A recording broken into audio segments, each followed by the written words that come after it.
Welcome back to Conflicts of Interest. This is episode 527, and today is January 12th, 2024. We got a lot of news to get through on today's show. This is a bonus episode for this week.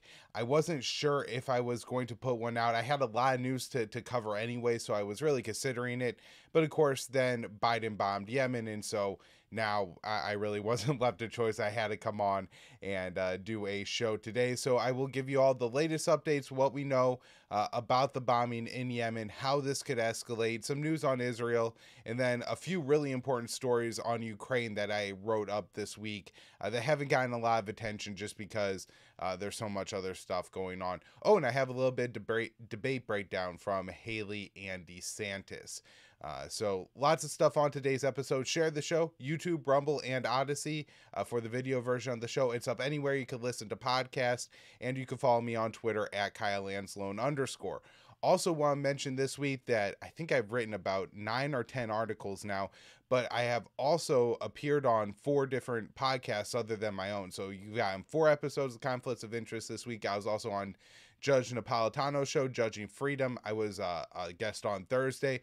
So watch that and make sure you give that video a thumbs up. Let them know you like me in the comment section if you think I did a good job. I was also on Scott Horton's show, his KPFK radio show in LA. That will be republished on his podcast feed probably sometime over this weekend. On Monday, I was on with our good friend Misty Winston on her TNT radio program.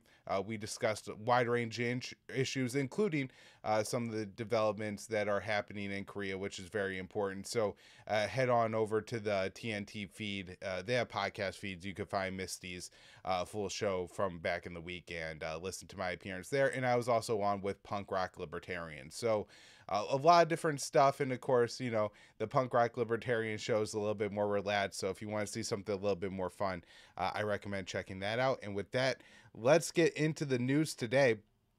First story up here is from Dave DeCamp at antiwar.com. U.S. and U.K. bombed dozens of sites in Yemen. So the U.K. and U.S. on Thursday night launched strikes against more than a dozen sites in Houthi-controlled areas of Yemen, where the majority of Yemenis live, in a move that risks escalating the situation in the Middle East into a major regional war. A U.S. official told CNN that the strikes were launched by fighter jets and Tomahawk missiles fired by warships and submarines, and that the Houthi drone and missile sites were targeted.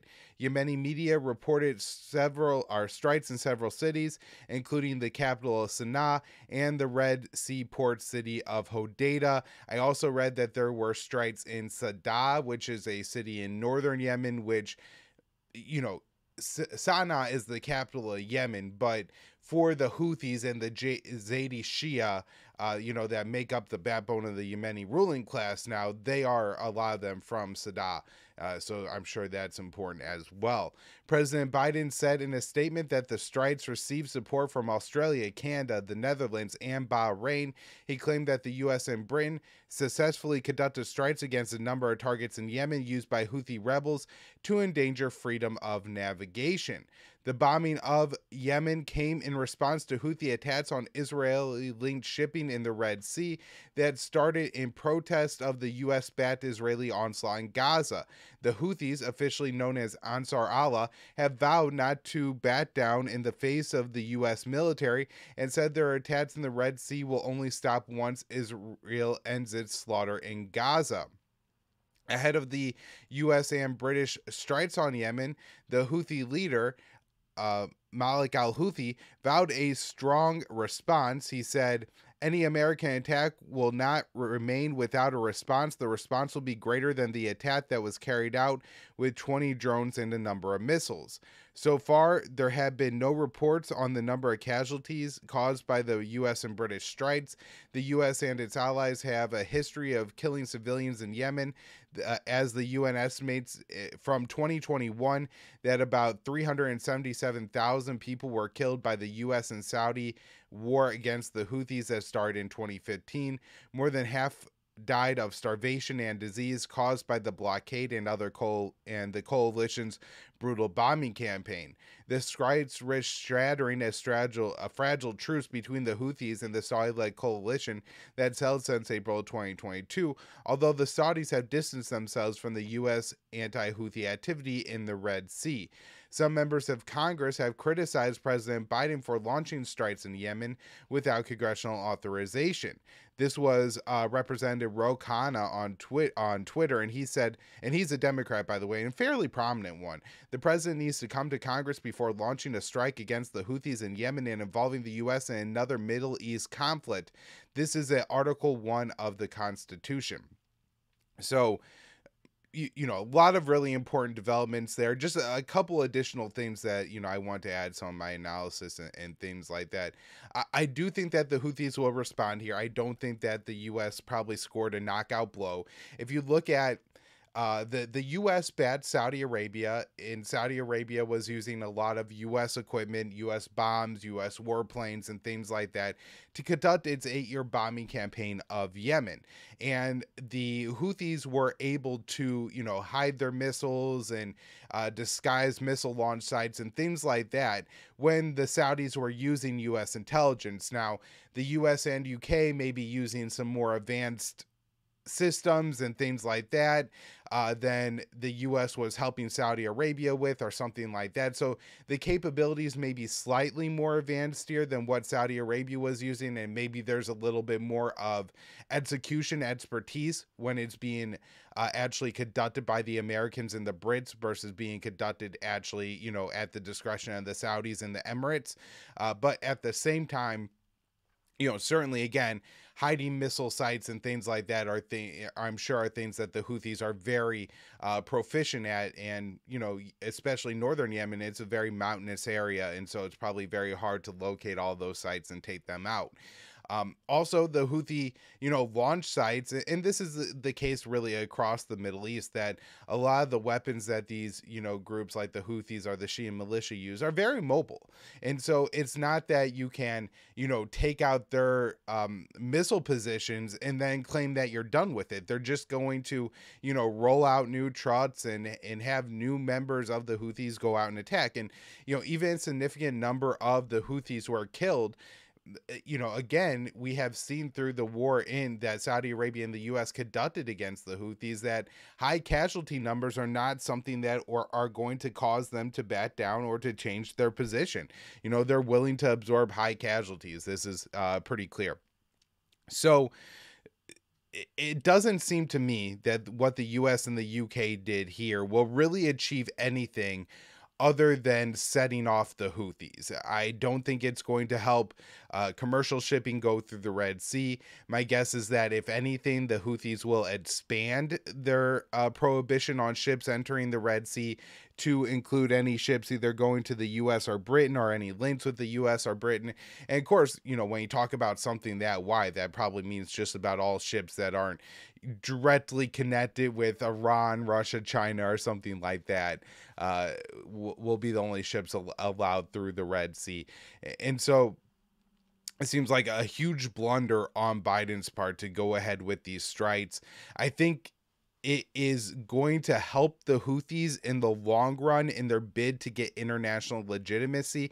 I mean, even here, after the Houthis have, been in charge of Sana'a, the capital city of Yemen, for 9 years, have ruled 80% of the population, and have done so, I'm not trying to tout the leadership of the Houthis. I'm not trying to say that I would want to live under the Houthi regime or anything like that.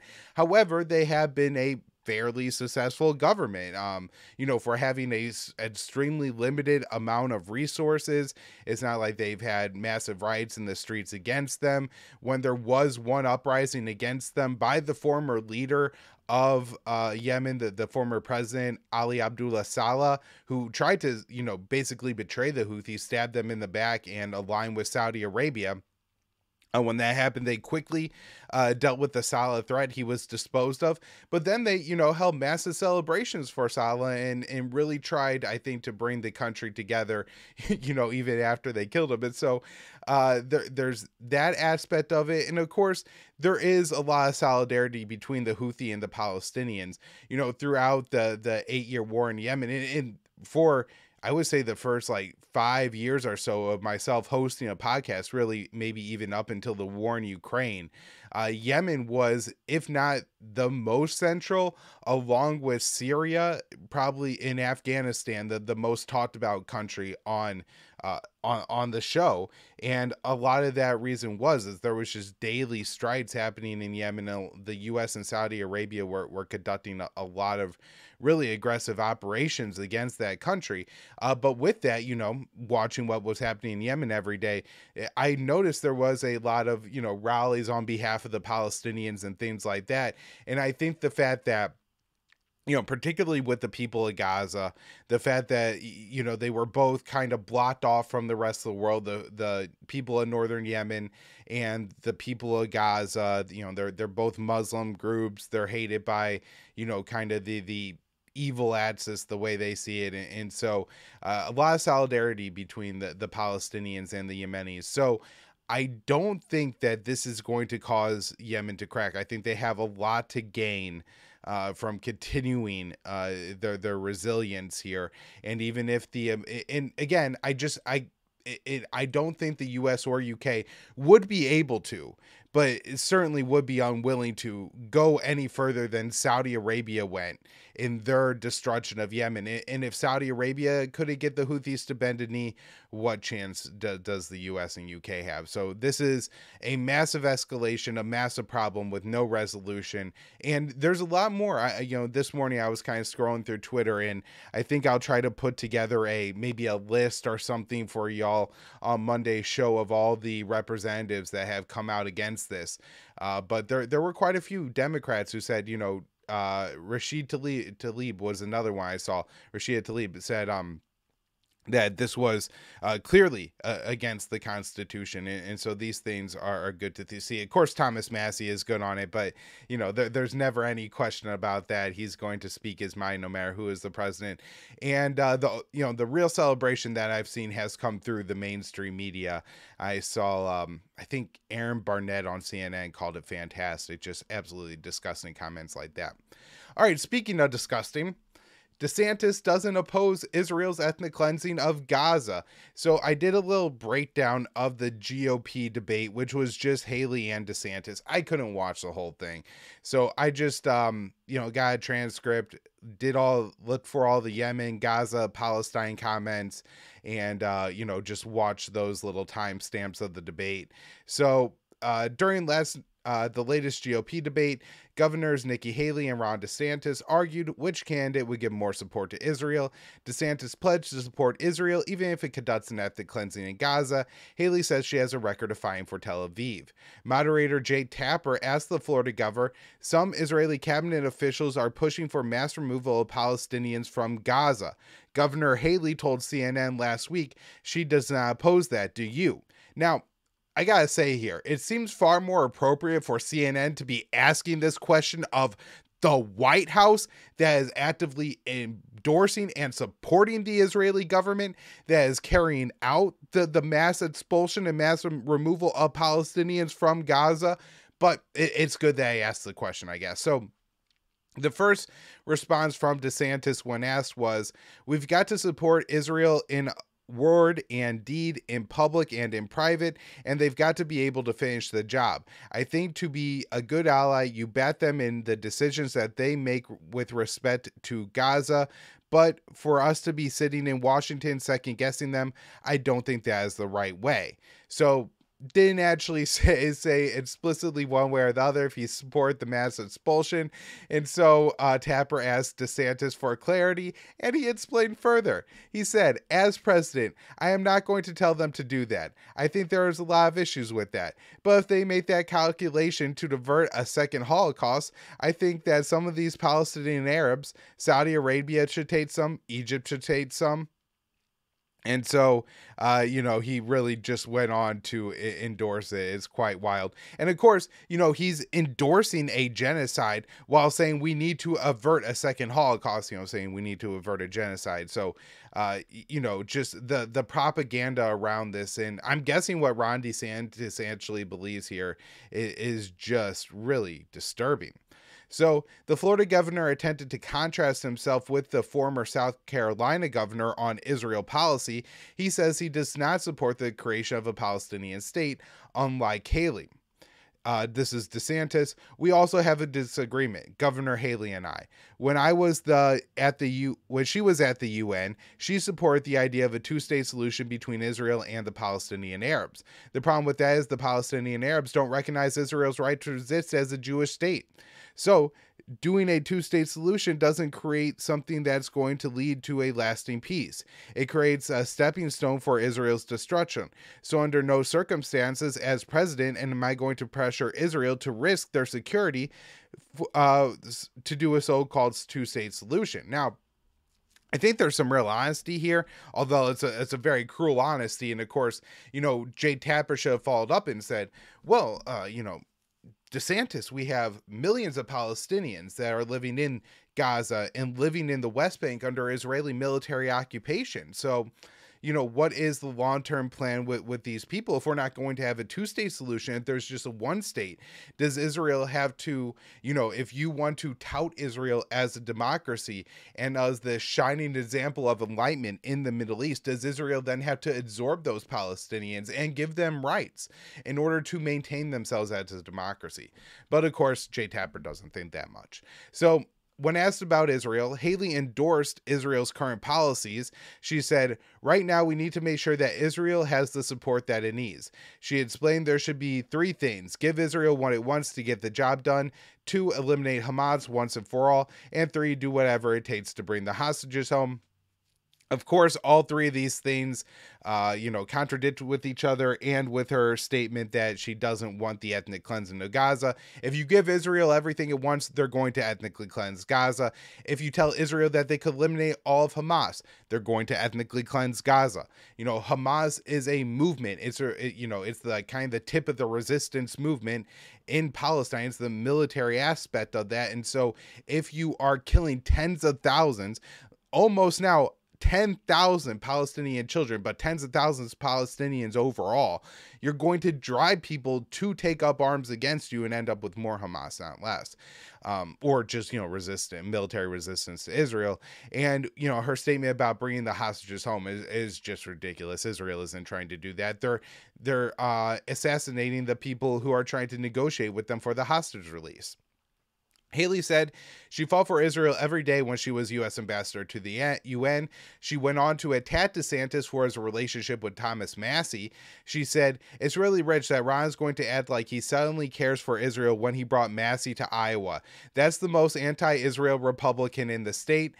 That person went and voted against Israel's right to exist in Congress, the person that voted with the squad against anti-Semitism on college campuses. And so, Haley is just spitting out propaganda here. The one thing I guess that you could say is that Thomas Massie is the least supportive Republican of Israel in the Congress. That is certainly true. But that's a good thing. Why? There's way too much support among Republicans for Israel. Israel is conducting a genocide. This is not something that anyone should support. And so, Massie stands on the moral high ground here. And then, he obviously didn't vote against Israel's right to exist. Massie is not an anti-Zionist. He feels Israel can exist as a state. He just doesn't think the U.S. should do anything in particular to support Israel. And then voting with the squad on college campuses, this is a free speech issue. So Massie has voted against providing additional military funding for Tel Aviv and opposed laws restricting Americans' First Amendment rights. The congressman also criticized Republicans who prioritize Israel over the U.S. And he used, I think it's a Drake meme where, in the top picture, it's something that you don't want and it's America first. And then on the second picture, it's, something that you're excited about and it says Israel first. And Haley tweeted that out about how disgusting and anti-Semitic it was, which I thought was probably great promotion for Massie's tweet, which is very true and a good example of, Haley's worldview, because during the debate, Haley explained her worldview. She said, First of all, we need to understand that the reason we need to support Israel is Israel's a bright spot in a tough neighborhood. They're the tip of the spear when it comes to defeating terrorism. It has never been that Israel needs America. It has always been that America needs Israel, which is just the most backward and stupid way of looking at the situation you could possibly imagine. All the aid, all the support is flowing from Washington to Tel Aviv, and this dumb lady gets up on the stage and says, America needs Israel. Israel is a noose around our necks, and if we help them carry out a genocide, Americans will pay for that as well. I mean, we already are wrapping ourselves up in like, you know, just increased shipping costs from what the Houthis are doing in the Red Sea. That's a cost to Americans of what we're doing in Israel. The 100 American soldiers who have been injured in the Middle East because you know, the Shia militias of Iraq and Syria are attacking the U.S. there because of Israel's genocide in Gaza. You know, that's a direct cost to the U.S. The fact that we might have to fight a war in Lebanon on behalf of Israel, all that. And Haley says, Israel doesn't need America. We need them. It's just a complete and stupid lie. And I can't believe she gets away with saying this kind of stuff.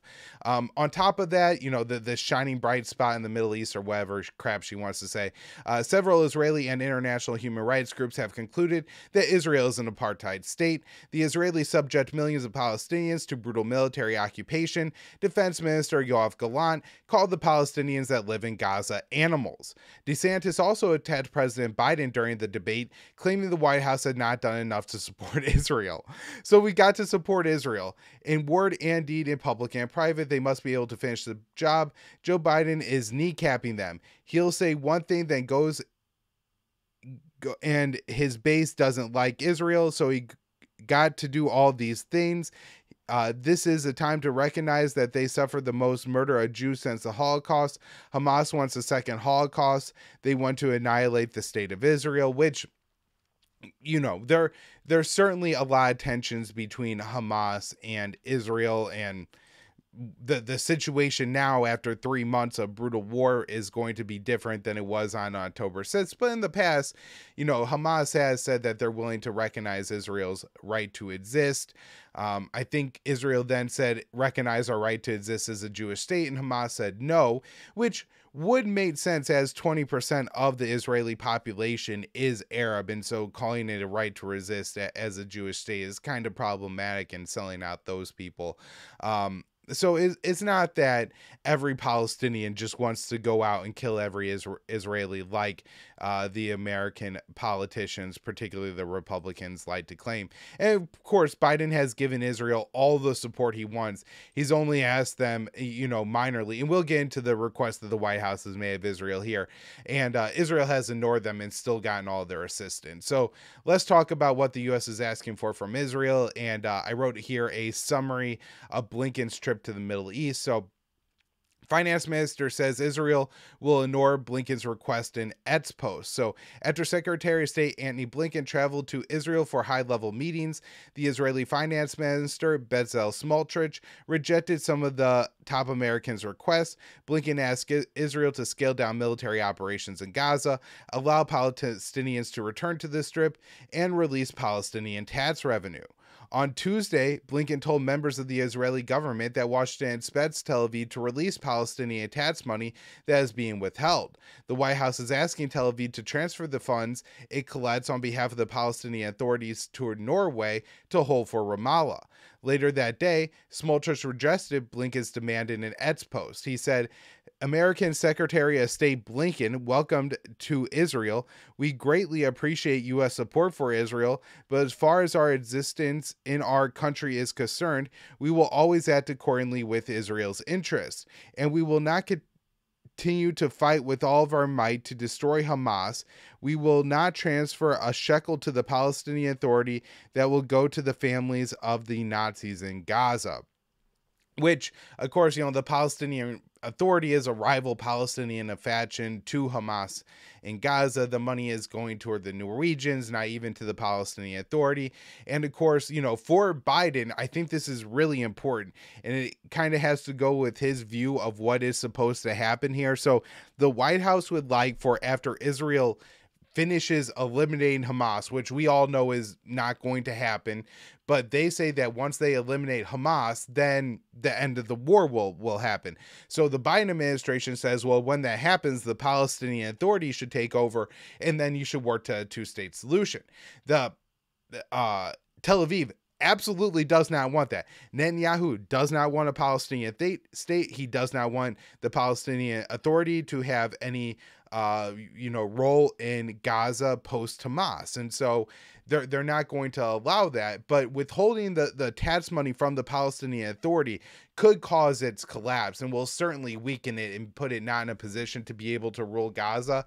And so I think that's why the White House is applying so much pressure on this particular issue, is because they see it as very important to their long-term plans for Israel. And I think that's part of the reason why Israel's holding out too here, is because they cannot allow the Palestinian Authority to rule Gaza. So President Joe Biden also demanded that Israeli Prime Minister Benjamin Netanyahu release the tax funds during a recent phone call. Axios report the White House viewed the conversation between the leaders as frustrating. Biden actually told Netanyahu, apparently this is how the White House says it went.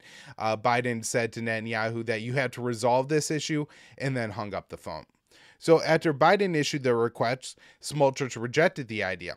We have a lot of respect for the USA, our best ally in the world, and for President Biden, who is a true friend of Israel. But we will never leave our destiny in the hands of foreigners. As long as I am the Minister of Finance, not a single shekel will go to the Nazi terrorists in Gaza. And so again, just repeating that same, PR line about the Nazis. America's top diplomat also asked Israel to scale back military operations in Gaza with the aim of reducing civilian casualties, and requested that Israel allow Palestinians to return to the northern half of the Strip once it is safe. So Blinken said in today's meetings with Israeli leaders, I was crystal clear that Palestinian civilians must be able to return home as soon as conditions they allow. They must not be pressed to leave Gaza. The Israeli Defense Minister Gallant explained to Blinken that Tel Aviv planned to intensify military operations in southern Gaza. According to the Times of Israel, Gallant told the American diplomat that Israel will make changes in combat tactics in the north, and emphasized that operations in the region of Khan Yunis, which is a major city in southern Gaza, will intensify and continue until Hamas leadership is detected and Israeli hostages are returned home safely. Smotrich additionally threw cold water on Blinken's proposal to allow Palestinians return to northern Gaza, calling for the voluntary migration of Gazans. In a separate Eds post from the one we talked about earlier, he wrote, and we will work to enable the opening of Gaza's gates for the voluntary migration of refugees, as the international community did towards the refugees of Syria and Ukraine.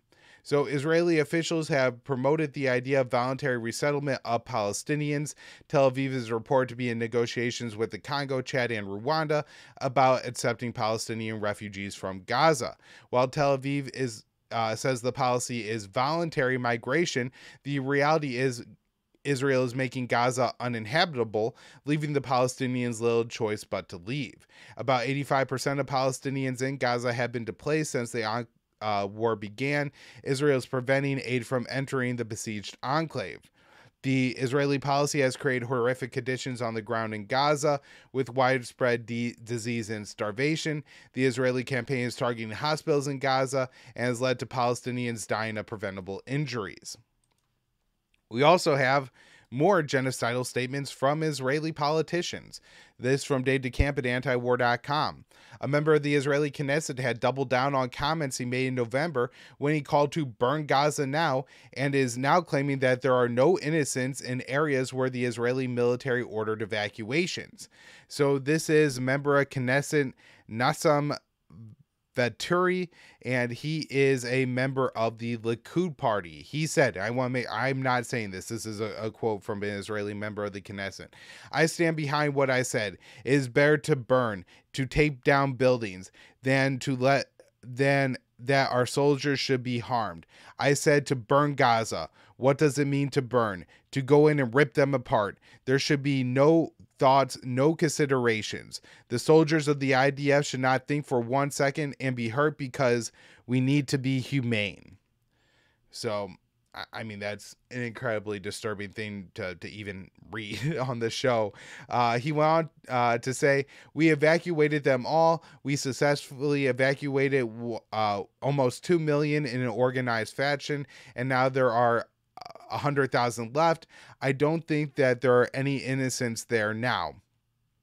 Not now, and not when I made my statement." So I guess he's referring back to November. So yeah, just calling for the indiscriminate killing of the 100,000 people that are, I guess he's kind of talking about the northern Gaza Strip there. So that's incredibly disturbing to hear. And he's also making these comments as the International Court of Justice is holding a hearing about Israel, and a lot of, the South African case that Israel, the case they're making that Israel is conducting a genocide in Gaza is based on the fact that all these Israeli politicians are calling for the indiscriminate killing of hundreds of thousands of Palestinians, as this particular member of the Knesset, a member of Netanyahu's own party, claims.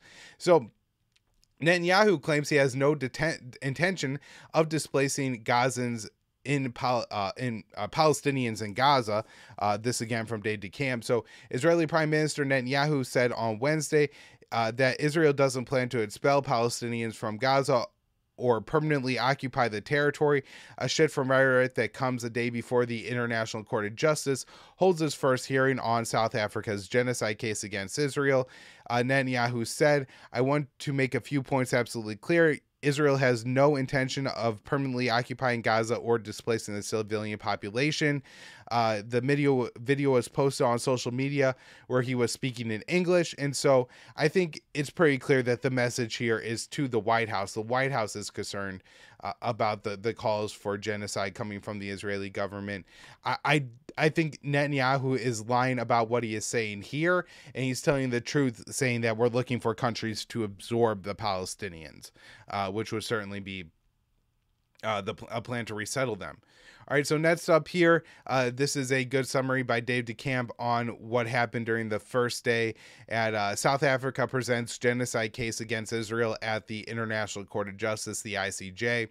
South African officials and lawyers on Thursday made their case at the ICJ in The Hague to show that Israel has committed genocide against the Palestinian population in Gaza. The over 3-hour-long hearing was an indictment of the U.S.-backed Israeli campaign in Gaza, which has killed over 23,000 Palestinians, mainly women and children, in just over 3 months. South Africa said Israel breached the Genocide Convention of 1948, which Israel is a signatory to, and Pretoria invoked to bring Israel to the ICJ. Article 2 of the convention defines genocide as a crime committed with the intent to destroy a nation, ethnic, or racial or religious group, in whole or in part. Referencing the October 7th Hamas attack on southern Israel, South African Justice Minister Ronald Lamola said, "No armed attack on a state or territory, no matter how serious, even an attack involving atrocity crimes, can provide the justification for or the defense to breach the convention, whether it is a matter of law or morality." And so, he's really saying there that I think he made two really good points in his speech. The first thing he says is, look, October 7th doesn't happen in a vacuum, and everybody wants to pretend history started on October 7th, and that enables Israel to do what it's doing in Gaza. And he's saying that, look, even if that is true, you can't do what you're doing in Gaza. You can't conduct a genocide because somebody conducted a terrorist attack against you. George W. Bush should be sitting in The Hague for the same reason, right? So that's one point. But then, he also says that October 7th didn't happen in a vacuum, and that's also very true. And then there was something that was really, Dave does have this here. So let's continue here. So South Africa referenced Israel's brutal bombing campaign and siege tactics to demonstrate that its actions are genocide. For the past 96 days, Israel has subjected Gaza to what has been described as one of the heaviest conventional bombing campaigns in the history of modern warfare. Said one of the lawyers representing South Africa. Palestinians in Gaza are being killed by Israeli weaponry and bombs from air, land, and sea. They are also at immediate risk of death due to starvation, dehydration, and disease as a result of the ongoing siege. The level of Israel's killing is so extreme that nowhere in Gaza is safe. To prove that Israel is committing genocide, South Africa needs to demonstrate that Israeli officials have intended to do so. South Africa pointed to the genocidal rhetoric from Israeli officials that has been common since October 7th, including Prime Minister Benjamin Netanyahu. So this, I think, is probably one of the most powerful things that they have. So Netanyahu said in October, "You must remember what Amalek has done for you," says our Holy Bible, and we do remember, and we are fighting. And so this is a reference to Bible book 1 of Samuel, which reads, "Now go and smite Amalek and utterly destroy all they have, spare them not, but slay both man and woman, infant and suckling, ox and sheep, camel and ass." And then this is something that I discussed with Judge Napolitano on his show. He played the clip where the South Africans presented evidence of Israeli soldiers discussing, killing Palestinians as if they're fighting against Amalek. And so this seems, to be one of these kind of statements where the government is using this kind of coded religious, Israeli cultural language here, right? To talk about what they want to do to the Palestinians. And then as the soldiers are actually committing the genocide, they're invoking Netanyahu's statements here. Really shows that the Israeli leader is authorizing and giving his soldiers the permission to carry out this genocide. I mean, it's so upsetting that our government is supporting this. All right, so Israel killed 2 medics in attack on southern Lebanon.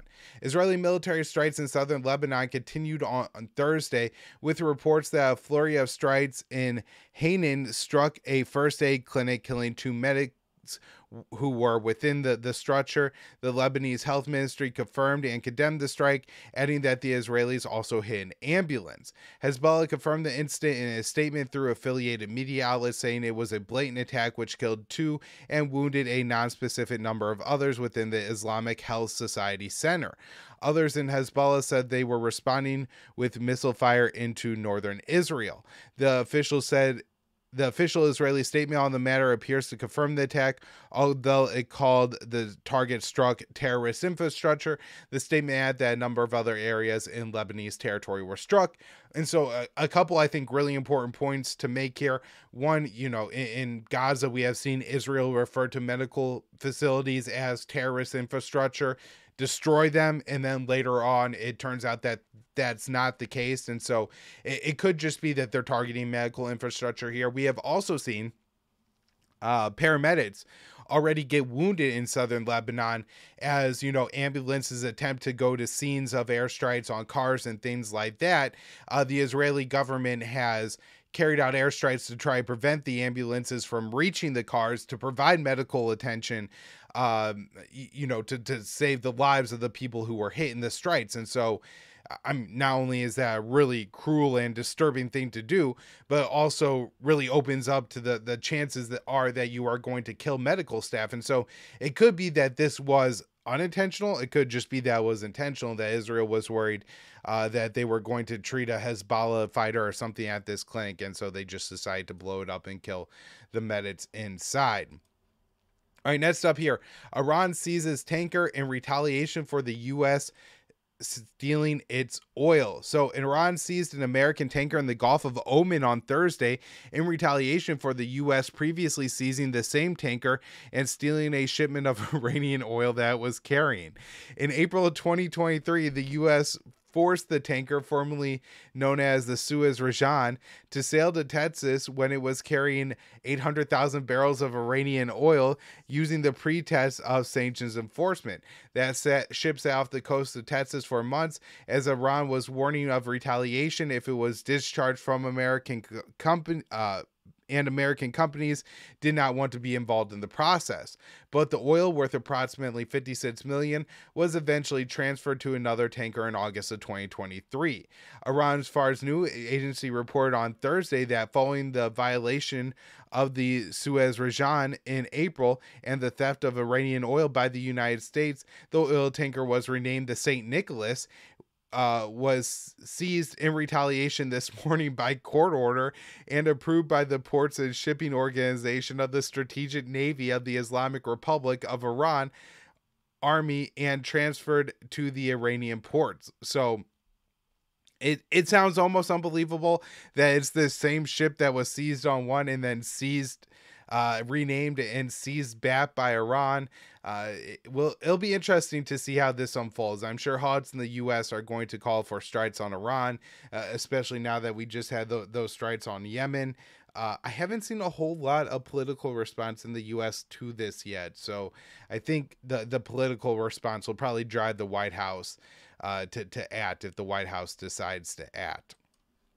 All right, just a couple stories here on the war in Ukraine before we wrap up, but they are all fairly significant. Zelensky warns warehouses are empty as he pleads for more weapons. And I wrote this on January 10th for the Libertarian Institute. Ukrainian President Zelensky is worrying that Kiev's weapons depots are now empty. On the front lines, Russian forces are on the offensive and better equipped than the Ukrainian soldiers struggling to hold territory.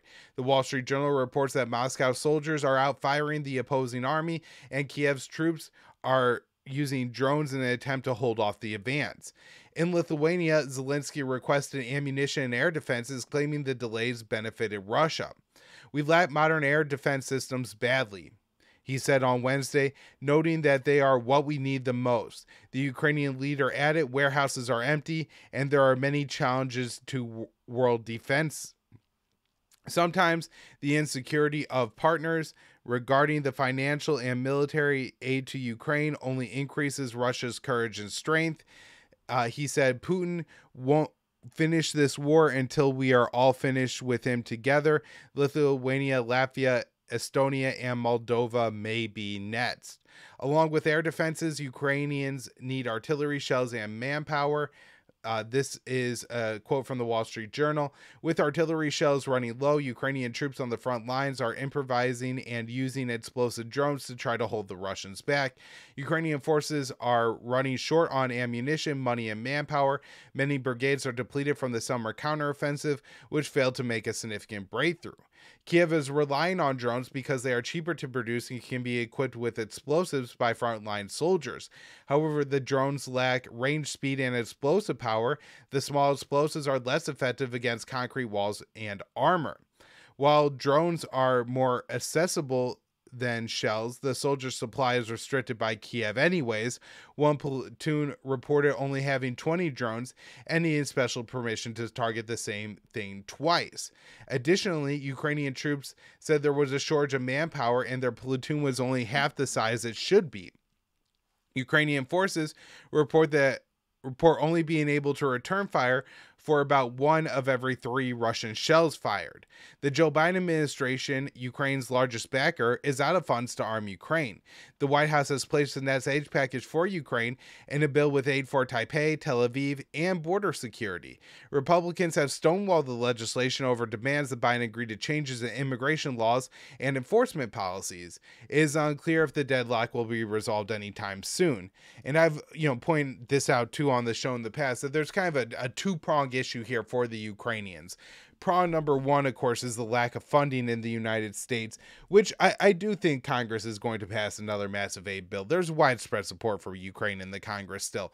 However, even if that does get passed, there's also a stockpile issue in the West, and so it's not exactly clear how long the U.S. could keep transferring these weapons to Ukraine. All right, next up here, this one from Dave DeCamp. Pentagon did not properly track over $1 billion in weapons shipped to Ukraine. More than $1 billion in weapons shipped to Ukraine have not been properly tracked by the Pentagon, a report from the Department of Defense's Inspector General has found. The report examined 1.699 billion in weapons sent to Ukraine that are subject to the Enhanced End-Use Monitoring Program, that is EEUM, which includes Javelin anti-tank missiles, Stinger anti-aircraft vision, night vision goggles, AIM-9X air-to-air missiles, advanced medium-range air-to-air missiles, and other types of weaponry. The IG report found that the majority of EEUM arms, nearly 40,000 weapons in total, worth approximately 1.005 billion, have not been accounted for after being sent to Ukraine. Smaller, more portable weapons are subject to EEUM since they are more likely to be smuggled and sold on the black market. Robert P. Stork, the Pentagon's Inspector General, said there is no record of inventories being taken. It does not mean they are not there or that they are not being used. He said, according to the New York Times, but because of their sensitivity, their vulnerability to diversion or misuse, or the consequences of all that, it's particularly important to have this additional tracking and accountability in place. The U.S. policy of pouring weapons into Ukraine has been done with very little oversight, and the shipments examined in the IG report are just a fraction of the over 40 billion in military equipment the U.S. has provided to Ukraine since the Russia invasion last year. And so, this is a very limited look, but it's, really important to note that about 2/3 of the weapons were not tracked. All right, last up here. I wrote this one for the Libertarian Institute on January 11th. U.S. officials are concerned about split between Zelensky and military chief. As the Ukrainian war effort has faltered, fractures have begun to emerge in Kiev between top officials. The most significant is the division between Zelensky and the head of the Ukrainian military, General Voloshyny. That split is alarming U.S. officials. Officials in Washington are concerned differences between Zelensky and his chief of army, Voloshyny, are slowing efforts to crystallize a new strategy, Bloomberg reports. With a decisive breakthrough unlikely in the coming months, Kiev's allies say designating a clear military strategy for how to defend current positions and then break through Russian lines is crucial. The fractures emerged between Voloshyny and Zelensky late last year when the general said that the war had become a stalemate. The omission means that Zelensky's stated goal of reconquering all of Ukraine is impossible. The president and his military are also at odds over Ukraine's conscription policy. Voloshyny is unhappy with the slow pace at which Zelensky has suspended Kiev's draft. The conflict between Zelensky and the Ukrainian armed forces has been brewing for some time. In October, Time magazine reported that troops had ignored orders to advance even when those orders came from Zelensky himself. The military personnel are not the only Ukrainians to break with their president. Last year, an aide to Zelensky said that the president was deluding himself into thinking the war was winnable. The mayor of Kiev, Klitschko, has warned that Zelensky is turning Ukraine into an authoritarian state. And so the last thing I just want to mention here, I think one of the reasons that this is frustrating for the White House is that Republicans in Congress have issued one very mild demand in order to pass more aid for Ukraine, and that is to know how the money will be spent, basically to have a military strategy in place. And so I guess if the Ukrainians can't get themselves on track for a military strategy, it makes it very difficult for the White House to explain what the military strategy is to Congress. Now, I will say on that, I think from the Ukrainian perspective, probably not knowing where the aid is coming from, when it's going to come, how much it's going to be, is something that, restricts their ability to come up with a concrete plan. But my guess is that most of the reason they can't come up with a concrete plan is Zelensky is way too ambitious in his goals, and Voloshyny it realizes that Ukraine can at best just hold its defensive positions at this point. All right, everybody, thank you so much for tuning into the show today. Again, if you haven't already, check out some of my other appearances, especially, Misty Show, Scott Horton Show, Judge Knapp Show. I think I did pretty well on all those shows this week. And thank you all for tuning in. We'll be back with more next week.